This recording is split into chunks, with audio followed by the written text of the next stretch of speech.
All right, all right. Hi, welcome. Welcome back to our ethics course. So in this lecture, we're going to dive into chapter 2, the counselor as a person and a professional. This is one of the most relatable chapters in the text because it reminds us that we are part of the counseling process. Our own personalities, our needs, and even our blind spots can directly affect the quality and ethics of our work. So we are tools in the counseling process. We are a tool. All right. So let's dive in. All right. So by the end of this lesson, you should be able to appreciate the role of self-awareness in ethical practice, understand why personal therapy can be a valuable part of counselor development, explain how countertransference and client dependence can become ethical concerns, and identify common sources of counselor stress and burnout, as well as develop strategies for ongoing self-care and professional vitality. So as you listen today, connect these ideas to your own counselor identity. What resonates for you personally? What do you want to work on? What do you want to do better? All right, so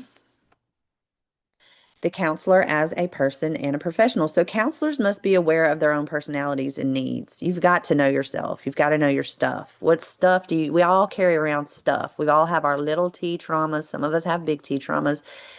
We all have these experiences that impact us and make us who we are. And so we have to know that about ourselves. And, you'd be surprised how many people walk around and don't know that stuff about themselves. They know something's off, but they don't quite know what it is. But as a counselor, you're ethically called to know yourself, be very familiar with your inner world. So every one of us brings our own history, our own pain, our unmet needs into the room. And sometimes that's a part of what makes us empathic. Sometimes it even makes us great counselors, but it can also create ethical risks and get in the way, right? So, for example, a counselor who has a strong need to fix people might unintentionally overstep boundaries, or someone who strives to be the quote unquote perfect helper might avoid supervision or feel shame when a client doesn't improve. They might not want anyone to see their faults or their flaws, right? And then how are you going to improve and do what's best for your client if you're not willing to be vulnerable? Some people have a really hard time being vulnerable, and so it's important to kind of dig in and figure out with yourself, like, what is that about? So ethical practice requires recognizing these internal dynamics early and managing them through reflection, supervision, and personal therapy. I think everybody ought to be in therapy, especially if you're a counselor. So, speaking of personal therapy, it's not just for counselors in crisis. It's not just for, if something's wrong with you or you're ill or sick, right? So, and we know this, we've talked about this in intro. It's considered a core element of ongoing self-care. So, many training programs encourage it because it helps you to explore your values, motivations, and blind spots. We can't make you go to counseling. I mean, I can't require that, but I would strongly, strongly encourage that you have your own ongoing counseling. And we have resources on campus, right? So we have the University Counseling Center, and we understand that because you're a counseling student and you might want to do your internship over there, that you might feel weird about using this resource. So Dr. McCormick has made, she's got a separate counselor for y'all that's outside of the UCC. It's in a different building. I think it's in the graduate house, maybe. But you could call up there and just tell them you're a counseling student and you'd like to see the the the uh, the counselor that's kind of designated for you. I think she's actually a licensed clinical social worker. But I've heard she's great. I've heard great things about her. I can't think of her name off the top of my head, but Dr. McCormick would know and be able to connect you with that resource. So it's free. I just think it would be, you have that. And if you don't want to do that, there, we have tons of private practitioners in Oxford. So if you need help with referrals, if you need help, who you think might be a good fit or where you should go, I can help you with that. But whatever it is, please reach out and get that set up because I think it's so great. And especially going through the counseling program, you're going to grow so much in these next 2 years because it's really going to push your growing edges. So, um, Therapy gives you insight into questions like why did I choose this profession? Why did I even want to do this? And how do my personal needs influence how I help others? How do my personal needs influence how I help others? What we have to remember is that this relationship with our client is not about us. It's not a give and take. With your friends, you kind of talk about some stuff, they listen, and then the expectation is that it's reciprocal, right? They get to talk about their things and that you listen, and it goes back and forth, and it's a give and take. But as a counselor, there's no give and take. Your clients are allowed to come and take. They don't have to listen to you. They don't have to meet your needs. It's not about you. And I say that kindly, lovingly, right? It because we get so wrapped up in ourselves sometimes in our own anxieties, especially early on in our careers, that we forget this is about this client. And I'm here for this client. Let me be fully present with this client and help them. Um, so, yes, personal needs. And then what happens inside me when I feel powerless or rejected by a client? So, when things aren't going well, because you can't, not everyone, sometimes the best you can do for a client is just to give them a positive experience. That maybe they didn't get better, maybe they weren't ready, maybe they were resistant, however you want to frame it, but that at the very least they knew that every week when they showed up, you were warm, empathic, non-judgmental, and that therapy is a safe and positive environment so that when they ever are ready in the future, that they will come back to counseling. Maybe not with you, maybe not even in this town, right? But that they have that seed planted so that if they aren't in the stage of change where they're ready, that they had a good experience. So if they're at that customer level stage of change, then maybe that's all you're able to give them, and that's not on you, right? You've got to realize that too. So being able to let that go. So what happens when you feel powerless or rejected by a client? You can explore that in therapy. And so doing your own work is not a sign of weakness. It's a sign of ethical strength. Please hear me. It's not a sign of weakness to go to counseling. You want to make sure that you buy your own product, right? If you've never been to counseling and you're in this counseling program, now's the time to see if this product is worth buying, right? This counseling experience. So I just cannot encourage it enough. All right, so transference. Transference, if you're, have the psych undergrad bachelor's, you might recognize this term. It happens when a client projects feelings or attitudes from their past onto the therapist. So this comes from the client onto us as counselors. So maybe you remind them of a critical parent or a nurturing mentor. Right, see, it can be positive or negative. This projection can shape how they interact with you and sometimes creating an unreal relationship. So it's important to be mindful and look for that. Our ethical responsibility is to recognize transference without reinforcing it. So not every client reaction is transference. Some are completely appropriate, of course, but handling transference well requires sensitivity, boundaries, and supervision. Um, Sometimes you can use that transference and work your way out of it, right? So if it's a positive thing, if they see you like, if you remind them of a supportive aunt or uncle or something like that, use that to your advantage because you're building that trust and that attachment and that positive relationship, but you cannot foster dependency, right? So you've got to be working them towards independence. All right, now on the flip side, countertransference is all about us. So it's our stuff comes up and we project it onto the client, right? It's our total emotional response to a client. It includes feelings, um, fleeting reactions, fantasies, even anything like that. So this might show up as a feeling overly protective of your client, rejecting a client, wanting constant validation from them, seeing ourselves in a client, or developing personal or romantic feelings. And that might happen more oftentimes than you would think. So when we think about ethics, we think about, oh, everything really is a gray area. It's usually a lot of times dilemmas where there's, two codes that kind of conflict with each other. There's your dilemma. Maybe the laws and the ethics conflict with each other. Maybe your values and the ethics conflict with each other. But the one black and white solid no is that you cannot have romantic or sexual relationships with your clients. And even 5 years, up until 5 years after you terminate with them, you cannot be romantically or sexually involved with them. And that is a black and white issue. That's not a gray area. But it's really surprising that it happens more often than you think. I think because people just are not working on themselves, they're not working on their self-awareness, and they're not aware of the countertransference that might be coming up for them. So uh, if you become involved with a client that way, it can really do a lot of harm, right? So that's why we say that's a really clear black and white area. It's very few there. We have very few ethical areas that are black and white, but that is certainly one of them. And that can come out of countertransference. And so that's why this point is so important to be mindful of. And so countertransference isn't always inherently bad. It can be constructive when we use it as data, but if it's unchecked, it can harm clients. I mean, like I just said, the ethical key is self-awareness and consultation. So being self-aware and then reaching out to professional mentors to help you through that. Right. But it can be data. Why is this client making me so angry? Right. Oh, it reminds me of my stepdad or something. I don't know.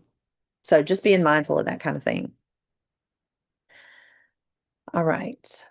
So some examples, we just kind of went through that, but see if I want to, oh, seeing yourself in clients. I did want to touch on that.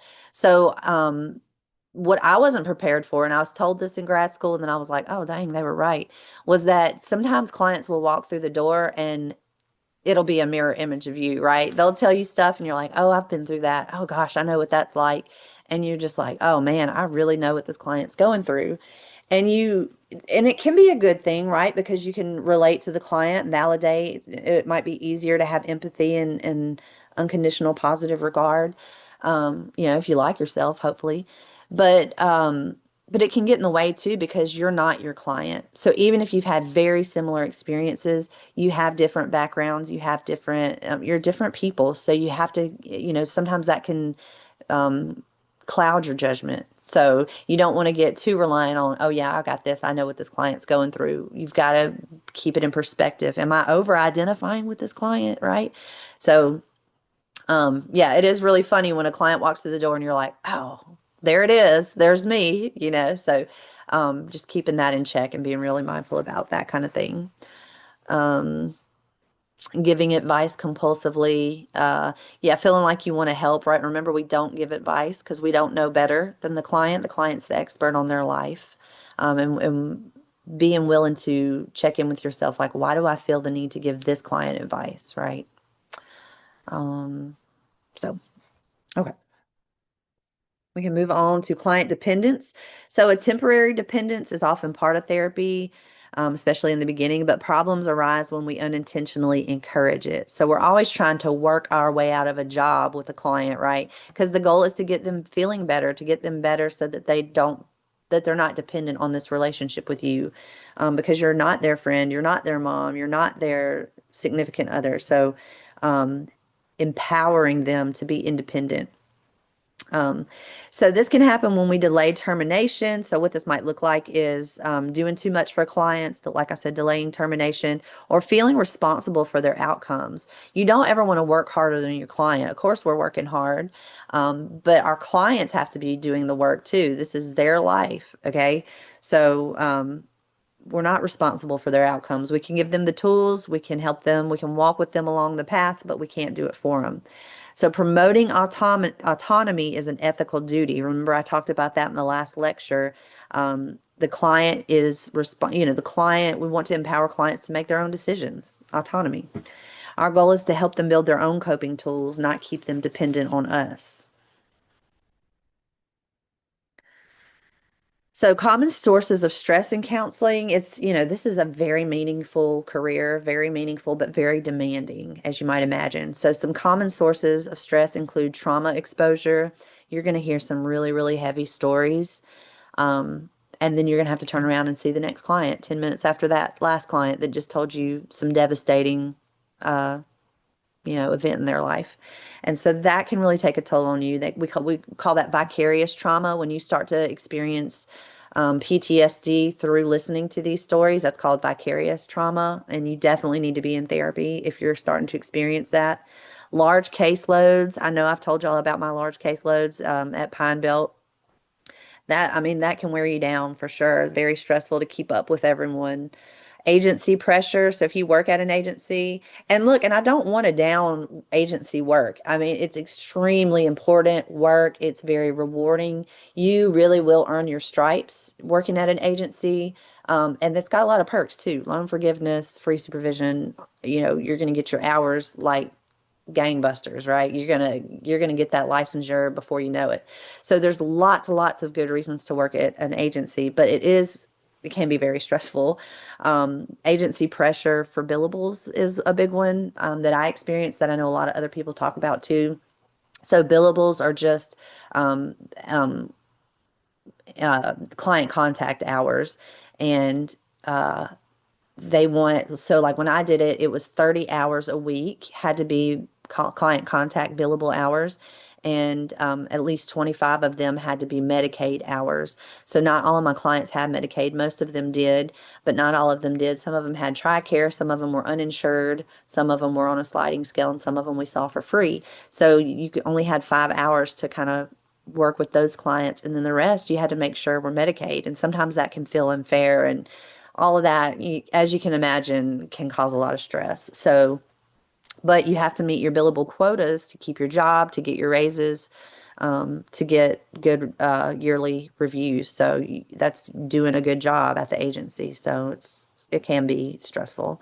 Imposter syndrome is another big one. It's really common in women too, but anybody can experience it. But just feeling like you don't belong here, or like you don't, like maybe somehow you accidentally got your master's or your license, and you really don't deserve it, and somebody's going to find out, and the other shoe's going to drop, and you're just barely hanging on. I think a lot of people feel like that.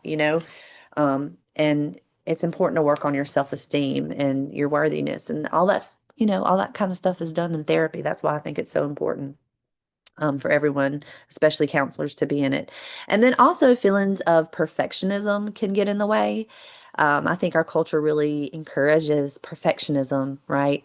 But it can be really paralyzing to creativity and spontaneity. You've got to be creative and spontaneous in counseling, because you never know what your client's going to bring. And if you have this kind of perfectionistic tendency, it's going to paralyze you, and you're going to freeze. So really trying to break out of that need for perfection.